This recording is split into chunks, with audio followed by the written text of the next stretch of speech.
Hello there, good evening. Joining us this week is the National Water Services Commission. The new water tariffs, that's our focus today. The Commission's Chief, Charles Santiago, is already in the studio to join us. I'm Muhammed Ahmad Hamdan and this is Money Matters.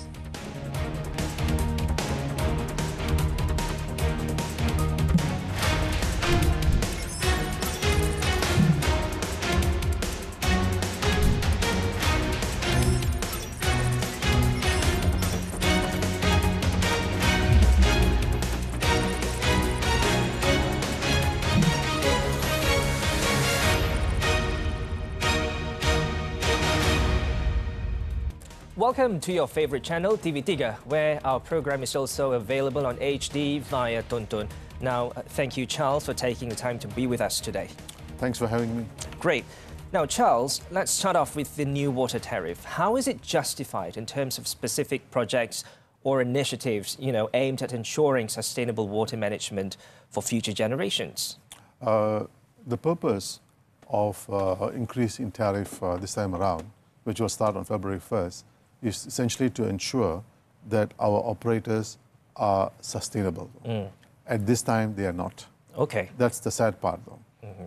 And that is because a whole lot of our operators have not seen an increase in tariff as long as 40 years. In the case of Pahang, it has been 42 years. Terengganu is about 22 years. Penang is 31 years and so on. And since then, there has no increase in tariff. However, the cost of chemicals, the cost of pipe, labor costs have all increased. So essentially what we're looking at is that the majority of almost all of our operators are in red. They are not making profits though. They are making losses. And therefore, it is time. And in some sense, we have no choice. We have pushed ourselves to the corner that we have no choice but to increase tariff. But at the same time, I would just like to impress upon your viewers that the increase in tariffs does not mean or does not realize into profits to our operators. That's point number one. Number two, they are now accountable to us in terms of how they're going to use the funds that they're going to collect and how they're going to upgrade the infrastructure of water and including paying off the debt. Now, I want to elaborate a little bit more on efforts to improve infrastructure in Malaysia. Now, what measures will be implemented to guarantee that the adjusted water rates contribute directly to essential infrastructure improvements and basically long-term conservation efforts? Sure. This is an investment for the future. So one, we want to create operators who are sustainable, financially sustainable. Number two, who are able to upgrade the operations and bring it to a level that actually they can efficiently distribute water resources and also to ensure that there is sufficient water, raw water as well at one level. And then at the other level, this is the macro view, that we are confronted with a major problem. We have what you call a climate crisis in front of us. A climate emergency, some say climate emergency. Whether it's a crisis or emergency, we will face the problem today, tomorrow, or the next year. Right. So therefore, we need to start planning now.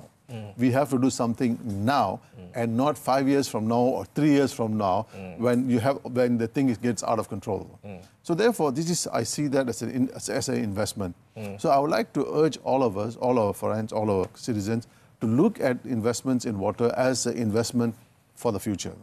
And therefore, you empower people. But coming back to the question that you actually had raised about how do you make operators accountable though, so that actually your services are better, you improve your services, they are much more desirable, and people can say, okay, you guys are doing a good job. Exactly, that's what people want to see, basically. So what we have done is this, now we have actually asked all the operators to tell us exactly from the profits, from the increase in tariffs, what are you going to be doing with those funds? Okay. So for example, very quickly, Selangor will get something like an increase of 105 million ringgit per year as a result of the increase in tariffs. Okay. All right. So we asked Selangor, what are you going to do with that money? So Selangor has come back with a report saying, one, they're going to solve the problem in Pulau Ketam, for example. And number two, they have also said they're going to increase the treatment plant or improve, or they're going to create a new a plant in Pulau Ketam, for example, and it will be done by 2026. So just like that, they also have others. So there's a time frame set. Yes, okay, they have to give us the time great. set as well. And then you also have other states, for example, like Penang. Penang, their big priority is to decrease non-revenue water. So therefore, and they have done a good job so far, but they really want to decrease the non-revenue water, and that's how they're going to spend, and they will get something like 86 million ringgit in a year, and their project is also for 2026. What other ways is the Water Commission communicating the importance of adjustment in water rates to the public, especially emphasizing the connection between increased rates and the preservation of water resources for the people in the future? This is an ongoing process. Okay. This is an ongoing process where we do education program, awareness building program. We do a lot of that in schools. We also work together with NGOs in the different parts of the country, where we involve a whole lot of people on using water conserving equipment. We have different programs. We have one program for the masjids, and then we are planning to increase it in schools as well. So we go to schools and then we install the water saving mechanisms in schools so that children can see how it is being done. And one of the things that we would like to encourage going forward is for schools to spend a bit more time to educate children on water conservation. In a matter of time, I venture to say that we will have more plastic bottles in the rivers than actually fish, the way things are going. Because when you go to the river, when you go and see what's happening, there's so much of plastic. And then now you're also crushing all these computer spare parts, also dumping it in the river. So the river has become, a problem. And also, just to emphasize this point, the carrying load or the carrying capacity of rivers are beginning to drop. So therefore, if they because of climate change, and when that happens, then you can see a problem emerging already. So we need to develop new ways of managing our water resources. So we are looking at the issues of reclaimed water, for example. Reclaimed water is being used all over the world now. They use it in India, they use it in Indonesia, Thailand, and so on. This is water that you actually derive or get from sewerage. But the water is clean to the very, very high level that you can actually use it for manufacturing, you can use it for construction, and you can use it for plantations and so on and so forth. So the whole point is, if you start using reclaimed water in a very big way, then you actually can conserve drinking water just for drinking, potable drinking water for drinking, for cleaning, for cooking, and so on and so forth. So we have to look at new ways of to create the resource. We need to also recycle.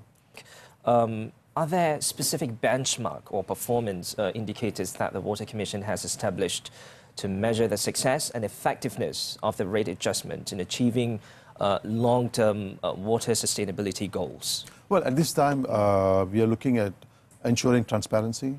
We are looking at accountability measures and to ensure that operators who are going to be using the increase in tariffs, they use it in the most responsible fashion.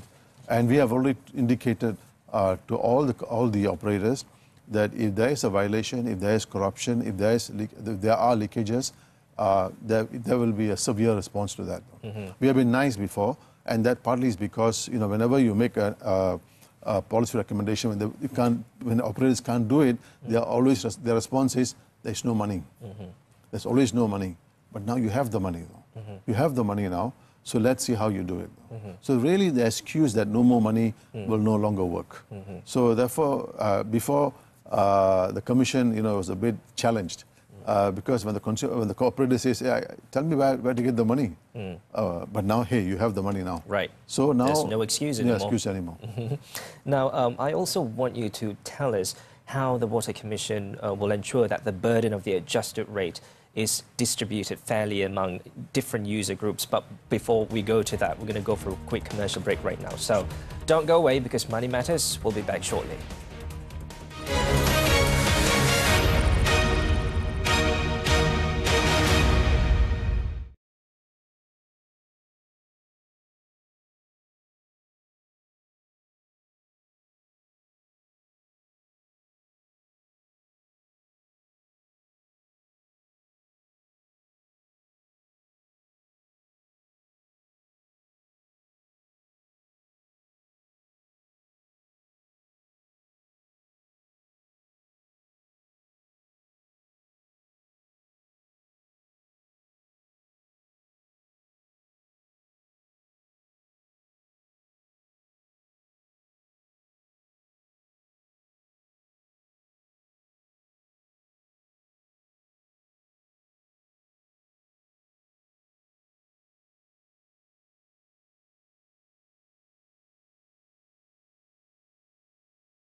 Welcome back. We're still speaking with Charles Santiago, Chairman of the National Water Services Commission, SPAN.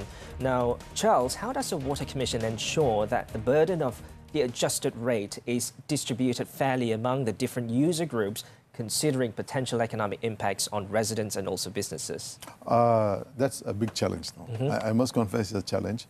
And I also must acknowledge the fact that there are some people who have raised the issue that it's a burden for B40. I'm not going to say no. Yes, it is a burden. But as I said, burdens should be seen in different perspectives. This is also an investment for the future. Investment for the future. Charles, these people are also, they're asking the question, why is the new tariff being introduced right now? Is it the right time? But like you said also, water crisis is coming and it's imminent. So what do you have to say about that? I think we have to recognize the fact that there is cost of living issues in Malaysia that we have to recognize. And of course, this will definitely impact. Any $1 that comes out of your pocket is definitely going to impact on your, on your expenditure, budget of the family, and your quality of life. No doubts about that. Right. But one, I just would like to impress upon you that the increase in tariffs or at an average level is only 22 cents. Okay. So it's not much of a burden, I think. Do you think it's fair? I think it is fair. Okay. But also to recognize that, and also we have also asked all our state governments and state operators to ensure that the B40 community, those who are registered with IKUTI and now with PADU and so on and so forth, are given the necessary support. So Selangor has come out and said, yes, they will spend a couple of millions in order to ensure subsidy. Now, also to share with you, despite the increase in tariff, the operators are still subsidizing water that is going out to people. There is a subsidy involved, and it depends on the state itself. Right. The subsidies are different, but it is not full cost recovery. But this is drinking water. Right, right. This is about life. So I think we should be a bit more responsible. We should say, okay, this is our water, though, and therefore let's support it. Yeah, and also the extra money collected from this increased tariff will go into the projects that we talked about earlier. What types of specific projects or initiatives, if you can name some, which can be funded by the rate hike that can directly contribute to improved water infrastructure and also conservation measures? Sure. One of the things that I think most of the operators will be doing is actually to decrease non-revenue water. Okay. So, for example, the state of Perlis, their non-revenue water is 60%. Which means that for every $100, another way of looking at for $100, $60 is either being lost through stealing, pilfering, or through some kind of a leakage or some kind of a burst. 60% is a lot. That's more than half. Exactly. Oh, wow. Kedah is the same as well. All of the states have a similar problem. Some of the better ones are Selangor, Penang, Johor, and so on and so forth, where they have, maybe even Perak as well, where they have a dedicated team. But in other states, they can't even have the dedicated team because they don't have the funds. Okay. So I think this is something that we have to look at. That's one thing they're going to be doing on reducing non-revenue water. Number two, in some states, they'll be building new loji rawatan, which is your treatment plants. So they're going to build treatment plants. They're going to upgrade infrastructure. And how does the Water Commission plan to adapt its strategies, if technological advancements or unforeseen circumstances impact the initial projections for water management needs? Some of these states some of the water operators in Malaysia, like Selangor, Johor, Penang, have a SCADA system where they actually can monitor, right? But not everybody has that stuff. Yeah. And that's because, again, of financial reasons. So we need to monitor exactly the efficiency. We need to monitor not only the operational efficiency, but also revenue efficiency. So most of our problem is the revenue efficiency.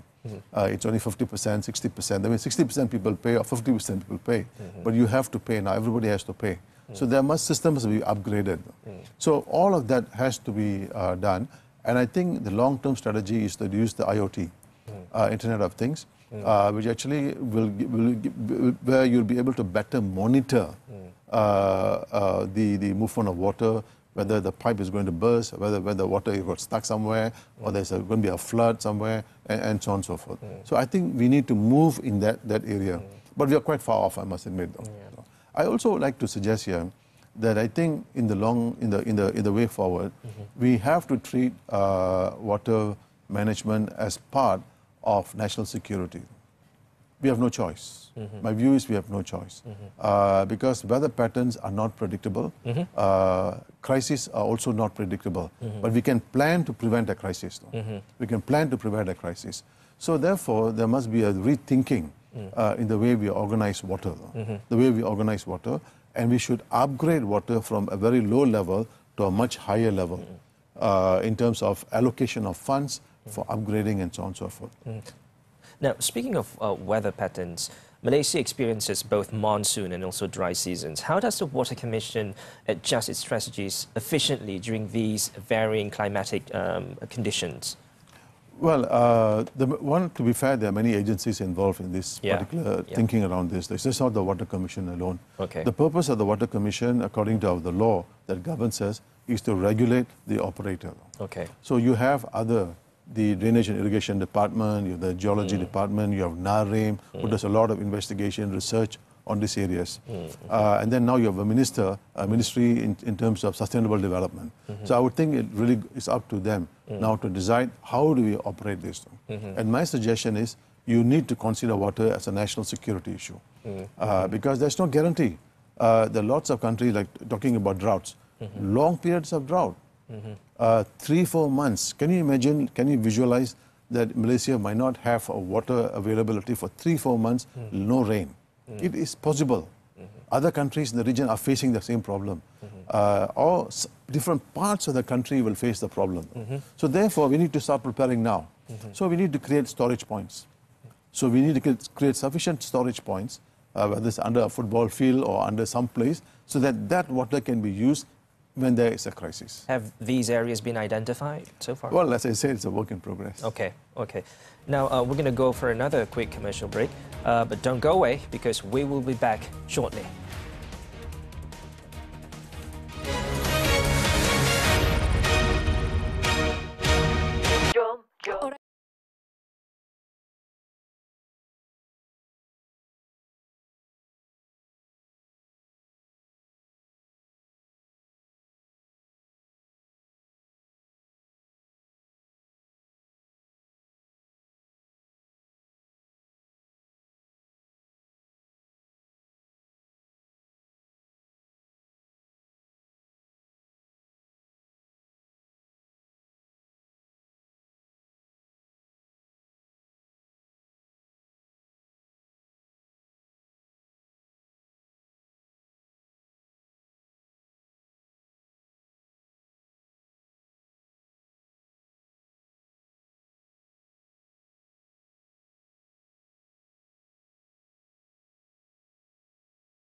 Welcome back. We're still speaking with Charles Santiago, Chairman of the National Water Services Commission, SPAN. Now, Charles, can you elaborate SPAN's efforts to maintain water quality and reduce pollution? Well, technically speaking, SPAN's responsibility doesn't cover issues of pollution. Okay. It comes really under JPS because JPS takes care of the rivers. And in the case of Selangor, you also have state bodies that are also involved, LUAS. And just like LUAS in Selangor, you also have similar bodies in the rest of the country. What measures do you know that they have taken measures in place to monitor and mitigate the potential impact of industrial activities on water quality? Well, I think one of the biggest pollutants that we find in the rivers is actually chemicals. Companies find a variety of ways to dump water into dump their waste into the rivers. It's something that we hear quite often in the news. Exactly. And this is a practice that's been going on for too long. So that is important for the government to register, the third-party waste providers. Register them because I think, if there's one legal registered operator, there are 5 that are not registered. So this is where the government has to go very hard to ensure that only registered people and businesses can only involve or employ registered third-party operators to do their waste management. We're also seeing a rise in the development of smart cities. How does the Water Commission leverage technology and data analytics for real-time monitoring and efficient water management? I'll be very honest with you, we haven't gone that far yet. Okay. But we're heading there at some point though. Our point right now is we find that operators are at a very challenged situation right now. They need to upgrade. And of course, the upgrading involves stuff that you were talking about. How do you plan for a smart city? Though? Right. How do you plan for smart water distribution? All of that. But that can only happen when you are at a certain level, though. Yeah. We are not at that level, though. Yeah, it requires all the new technologies that we spoke earlier, like AI and Internet of Things and all that. Right? Exactly. Yeah, to cater to these. But sometimes, we also should not be carried away by all this new stuff. I agree. Sometimes this technology also, we need to use technology appropriately. Yeah, as long as it's efficient. Exactly. Yeah, right. Exactly. And how does SPAN collaborate with, international organizations or maybe neighboring regions to address cross-border water management challenges? I think basically it's about best practices. We learn from other countries. Like, for example, the issue of reclaimed water. I was just reading up on something that the UN had come out, UN Environmental Program has come up on water. And I stumbled on this idea of reclaimed water. So then I said, hey, let's look up the reclaimed water. And I looked at India, for example. I looked at Singapore, for example. I looked at Indonesia and how they're moving towards reclaimed water. And I said, yeah, that makes sense because we have to look at new sources of water. And that is a huge source of water that's available to us. And therefore, why not tap it? And then, use reclaimed water for industries. We want to ensure that Malaysia does not suffer from a water crisis, a long-term water crisis. Though. And therefore, we need to prepare. So let's not prepare when a crisis hits you, but let's prepare for the crisis. Though. Right. Are we on the right track, though? Well, we have no choice. We have no choice. Okay. That's what I'm saying. Make it a national security issue. Though. Right. Charles Santiago, Chairman of National Water Services Commission, thank you very much once again for joining us on this episode of Money Matters. It's a great pleasure. Though. Thank you very much. And thanks for having me, Muhammad. Thank you. Good chatting with you, though. Thanks, you too.